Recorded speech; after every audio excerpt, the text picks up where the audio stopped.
Сайн бацгааны итгэлийн ахын дүүсээ дахин шинэ өглөөний мэнд та бүхэндээ хүргье. Тэгээд өнөөдрийнхөө эзний өгрөө орохоос өмнө эзэн бурхандаа хандан зүрх сэтгэлээ залбирцгаая. Хайртай эзэн минь танд баярлалаа. Шинэ өглөөний төлөө танд талархаж байна хэзээ. Тэгээд өнөөдрийн үгийн цагаа таны өмнө өргөж байна.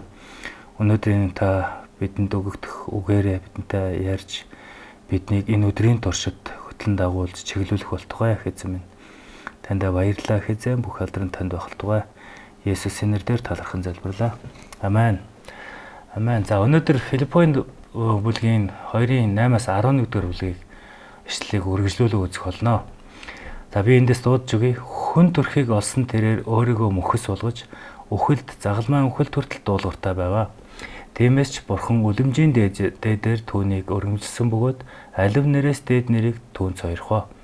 Энэ нь Есүсийн нэрд тэнгэр, газар дээрх, газрын доорх бүгд өвдөг сөгдөж Бурхан эцгийн алдрын төлөө Есүс Христ бол эзэн гэж хэд бүхэн хүлээн зөвшөөрхийн учир ажээ гэсэн байна. Амен.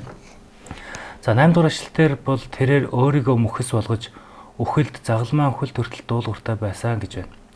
Хүн та бидний хувьд өөрийгөө мөхөс болгож өөрийгөө даруй болгоно гэдэг бол дэндүү хэцүү зүйл байдаг. Харин бидний эзэн бол энэ дэлгэхдээ өөрийгөө мөхөс болгосон байна. Та бид нар ихэнхдээ эвгүй байдалд орж өөрийгөө сул дорой гэдгийг мэдрэх үедээ л өөрийгөө мөхөс даруй болгодог шүү дээ. Заримдаа бид нар өөрсдөө сул дорой гэдгийг мэдсээр байж даруй байхыг хүсдэггүй. Харин эзэн Есүсийн хувьд бол бүх зүйл эсэргээрээ байсан. Тэр өөрийгөө мөхөс болгож дорой болгосон. Тэрээр үхэл төртөл дуулууртай байсан. Тэр өөрийгөө даруй болгосон юм аа. Мэдээж үхэл гэдэг бол хүмүүсийн өсвөштэй зүйл бол биш. Үхэл хагацал, оршуулга гэдэг бол хүмүүсийн хувьд хамгийн таагүй зүйл байдаг. Мөн хүсдэггүй зүйл байдаг. Тэгэхээр үхэл нэг хүний алдаа зөрчлөөс бий болсон гэдгийг Библиэлд тодорхой бичигдсэн байдаг. Бурхан ер нь хүмүүсийг анханасаа бүтээхдээ өхүүлэхээр бүтээгээгүй. Тэгэхээр Есүс Христ энэ дэлхий дээр ирэхдээ бид бүхнээс нэг зүйлээрээ ялгаатай байсан. Бид нар энэ дэлхий дээр амьдрах гэж ирдэг бол тэр энэ дэлхий дээр амиа өгөх гэж ирсэн юм аа. Тэр үг нь заавал өгөх албагүй байсан. Гэхдээ тэр үхэл төртөл дуулууртай байсан гэж Паул энэ дээр хэлж байна. Яг гэвэл өөрт нь итгэсэн хүн болгоныг авралдаа бутаахын тулд тэр үхэл дуулууртай байсан. Есүсийн даруй байдал дотроо бидний төлөө хийсэн дараагийн зүйл бол тэр загалмай үхэл төртөл дуулууртай байсан явдал юм аа. Тухайн үед хүмүүсийг хөнөөж болох хамгийн алдгийн хамгийн хүнд шийтгэл бол цовдлж авах байсан. Тэрээр хамгийн дээд оршихугасаа хамгийн адгийн үхлээр өгөхөөр энэ дэлхий дээр ирсэн. Бидний төлөө ирсэн. Таны төлөө ирсэн. Тэгэхээр энэ бол Есүс Христ байсан бодол санааны даруй байдлын нэг хэлбэр баг. Тэгвэл эзэн бурхны хүсэл юу байсан бэ? Тэр бол Христийг алдаршуулах явдал байсан.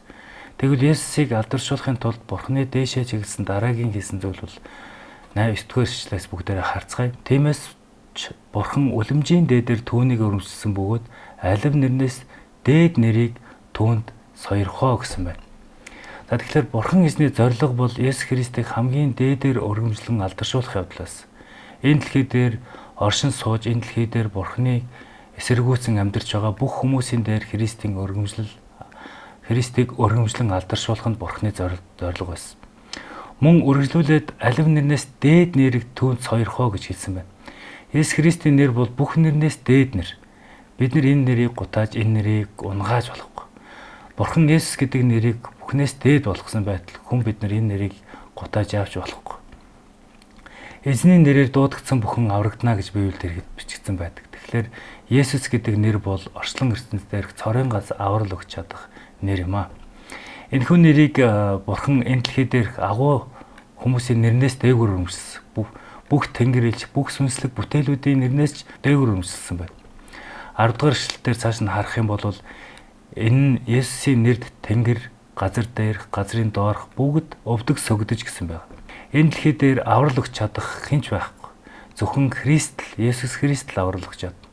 Учир нь түүнд аврах эрх мэдэл нь байгаа. Байгаад зогсохгүй тэнгэр, газар дээрх, газрын доорх бүх эрх мэдэл нь түүнд байгаа. Тэр бол Иммануэль бидэнтэй хамт байдаг бурхан. Филиппоин номын загтлын нэгэн гол санаа бол Есүсийн эрх мэдэл сүр жавхлан ба Бурхан Есүсийг хамгийн дээдээр өргөмжилсөн мөн Есүсийн нэрийн өмнө өвдөг болгон сөгдөх болно гэж хэлсэн. За энэ тэнгэр дээрх газар дээрх газрын доорх бүх зүйлд хамаатай. Өөрөөр хэлбэл тамч хүртэл хамаатай гэсэн үг. Есүсийн өмнө өвдөг сөгдөж Есүсийг эзэн гэж хүлээн зөвшөөрнө гэсэн үг. Мэдээж Есүс бол бурхан. Колосай номын 1:20 дээр түүний загалмайн цусаар амар амгалан тогтоон түүгээр дамжуулан газар дээр эсвэл тэнгэр дээр бүх юмсыг өөртөө нь эвдрүүлсэнийг таалдаа гэсэн мэт. Энэ дээр болохоор авралын ажлыг тодорхой хэлсэн байна. Бурхантай хэрхэн эвлэрч бурханаас хэн авралыг авах вэ гэдэг талаар тодорхой хэлсэн. Колосай 1:20 дээр газар доор буюу тамийн тухай дурдаагүй. Яг гэвэл тамд байгсад аврал байхгүй гэсэн үг. Харин Филиппо номон дээр газар доорх бүгд өвдөг сөгдөж гэж хэлсэн байдаг. Гэсэн хэдий ч тэд харамсалтай нь аврал байхгүй. Дараагийн ишлэлээр бол 11 дугаар ишлэлээр Бурхан эцэг алдрынхаа төлөө Есүс Христ бол эзэн гэж хэл бүхэн хүлээн зөвшөөрөхийн тулд ажээ гэсэн баг. Тэгэхээр Есүс Христ бол эзэн гэж хэл болгон өчнөө гэсэн үг. Энэ дээр Паул энэ талаар өгүүлж байгаа. Матай номын 7:21 дээр намайг эзэн минь гэсэн болон Тэнгэрийн хаанчлалд орохгүй. Олон хүн өөрийг минь эзэн минь гэж дуудана гэж Есүс хэлсэн. Тэр битгий Есүсийн нэрээр гайхамшуудыг үлдэнэ гэж хэлсэн байдаг. Харин Есүс тэдэнд би та нарыг танихгүй гэж хэлсэн. Тэгэхээр Есүсийг эзэн минь гэж дуудахаасаа илүү Есүсийг миний аврагч гэдгийг хүлээн зөвшөөрөх нь бидэнд чухал. Хэрвээ тэр таны аврагч болсон бол түүнийг эзнээ болгож болно гэсэн үг. Энэ дэлхий дээр нийт 7000 гаруй хэлээр ярьдаг гэсэн судалгаа байдаг. Эдгээр хэлний 3/1 нь устгах аюулд орчод байна. Мөн өөр нэг нь юу вэ гэхлээр дэлхийн хүн амын тал хувь нь ердөө 23 голлох хэлээр хэлэлцэж ойлголцдог гэсэн судалгаа байна.